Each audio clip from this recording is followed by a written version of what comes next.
भाजपमध्ये बंटी भांगडिया यांच्या उमेदवारीवरनं कलह सुरू आहे, तर काँग्रेसला वडेट्टीवारांच्या मतदारसंघ सोडण्याच्या निर्णयामुळे फटका बसण्याची शक्यता आहे। वडेट्टीवारांच्या या निर्णयाला विरोधक मोठा मुद्दा करून काँग्रेसची गोची करण्याची शक्यता आहे। मुळात वडेट्टीवारांची विकास कामं मतदारसंघात अजूनही सुरू आहेत, पण त्याचं मार्केटिंग नीट झालं नाही।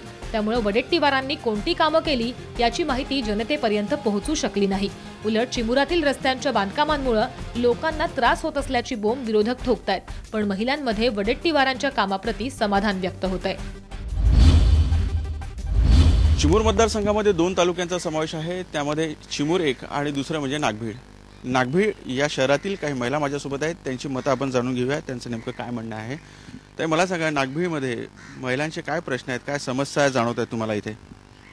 आमच्या समस्या ह्या आहेत की नागभीड एक मोठा तालुका आहे आणि मोठा तालुका असूनही सुद्धा आम्हाला जे आमची गरज म्हणजे सिलेंडर, घरगुती सिलेंडर। आमचा सिलेंडर आता हे तालुका असल्यामुळे इथे काहीच एजन्सी वगैरे नाही। आम्हाला तो सिलेंडर ब्रह्मपुरीवर जाऊन नंबर लावून तिथून आणावं लागतं। बरं, आणावं लागतं याची काय आम्हाला नाही, पण आम्हाला जो 450 मध्ये जो सिलेंडर पडतो तो आम्हाला नागभीडमध्ये येतपर्यंत आम्हाला तो 500ला पडतो। नगराची स्वच्छता यांच्याकडे थोडं दुर्लक्ष। नगराची स्वच्छता पाहिजे। तुमची काय भूमिका आहे, काय मत आहे तुमचं? काय कुठल्या सोयी सुविधा पाहिजे इथे? इथे जे मी ब्रह्मपुरी राहते आणि तिथे जे नवीन कॉलनी वगैरे झाले आहे तिथे रोडची व्यवस्था नाही आहे, पाण्याची व्यवस्था नाही आहे। त्याच्यामुळे दूषित पाणी, जे विहिरी वगैरे आहे त्या दूषित पाणी येतं आणि त्याच्यामुळे रोगराई पसरतं आणि त्याच्यामुळे अनेक प्रकारचे ताप वगैरे येतात आणि अनेक रोगराई पसरू शकते। आम्ही ज्या वार्डामध्ये राहतो तिथल्या तर नाल्या इतक्या खराब आहे की पाणी सुद्धा पास होत नाही, त्याच्यामुळे ती मच्छर आणि त्याच्यामुळे त्रास आम्हाला इतका होतो। आमदारांनी स्वच्छता अभियान कडे लक्ष दिलं पाहिजे। इथल्या लोकांच्या हाताने काम आहे, इथल्या लोकांचं हे साफसफाईचं काम आहे आणि रोजगार आहे का इथे लोकांना? हो आहे, नाही पण कमीत कमी आहे। रोजगारासाठी कुठे जातात लोक? शेतमजूर, बस शेतावर अवलंबून असते, पण बाकीचं काहीच नाही आहे। बंटी भांगडिया की वारजूरकर? बंटी भांगडिया। तर ही होती इथल्या महिलांची प्रातिनिधिक मतं, जी वडेट्टीवारांच्या बाजूने अनुकूल आहे। बऱ्यापैकी काम त्यांनी इथे केलेलं आहे असं त्यांचं म्हणणं आहे। पण आता वडेट्टीवार हे चिमूर सोडून ब्रह्मपुरीला जाण्याच्या तयारीत आहे, त्यामुळे त्यांची पसंत आता यावेळेस कुणाला राहील, कुणाला पसंती देतात याकडे आता सगळ्यांच्या नजरा लागलेल्या आहेत। महिलांमध्ये वडेट्टीवारांच्या कामावर समाधान व्यक्त होत असतानाच युवकांमध्ये मोठी नाराजी दिसून येतेय।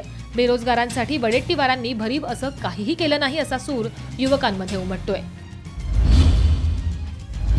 चिमूरमधले काही युवक माझ्यासोबत आहेत, त्यांच्या प्रतिक्रिया आपण जाणून घेऊया। चिमूरमध्ये सांगा, युवकांसाठी काय, बेरोजगारी दूर करण्यासाठी इथे काय उपाय केले आजपर्यंत? कोणी बेरोजगारी दूर करण्यासाठी या क्षेत्रामध्ये आजपर्यंत काँग्रेसचा बालेकिल्ला इथे राहिलेला आहे, परंतु आजपर्यंत एकही मोठा उद्योग या क्षेत्रामध्ये एखाद्या आपल्या शेतीशी निगडीत किंवा बाकी उद्योग विभागाशी निगडीत एकही उद्योग या क्षेत्रामध्ये अजूनपर्यंत तरी झालेला नाही आहे। युवक काय करतात मग? बेरोजगार युवक काय करतात?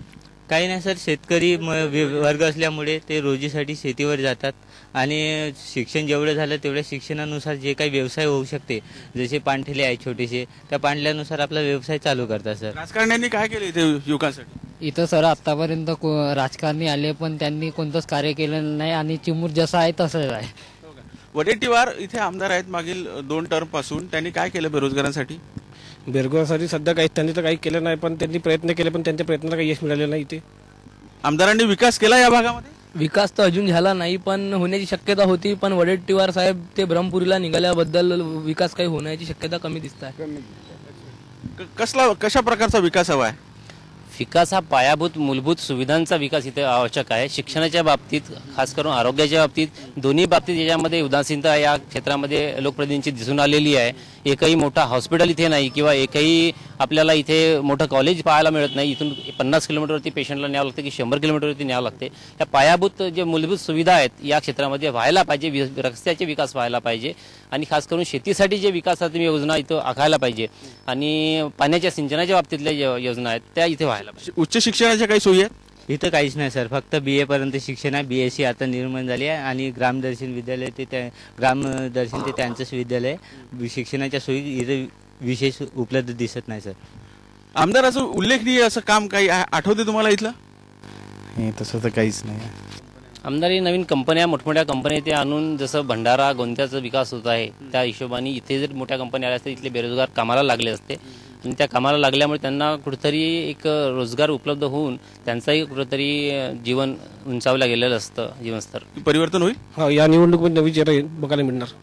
100% नवीन चेहरा येईल आणि काहीतरी नवीन विकासाचं काम करेल अशी आमची इच्छा आहे. नवीन चेहरा पाहिजे, इथल्या युवकांना जो विकासाचं काम करेल, बेरोजगारी दूर करण्याच्या दृष्टीने प्रयत्न करेल असा आमदार त्यांना हवा आहे आणि तीच यांची अपेक्षा आहे. कॅमेरामॅन अनिल ठाकरेसह संजय तुमराम, साम टीव्ही, चिमूर.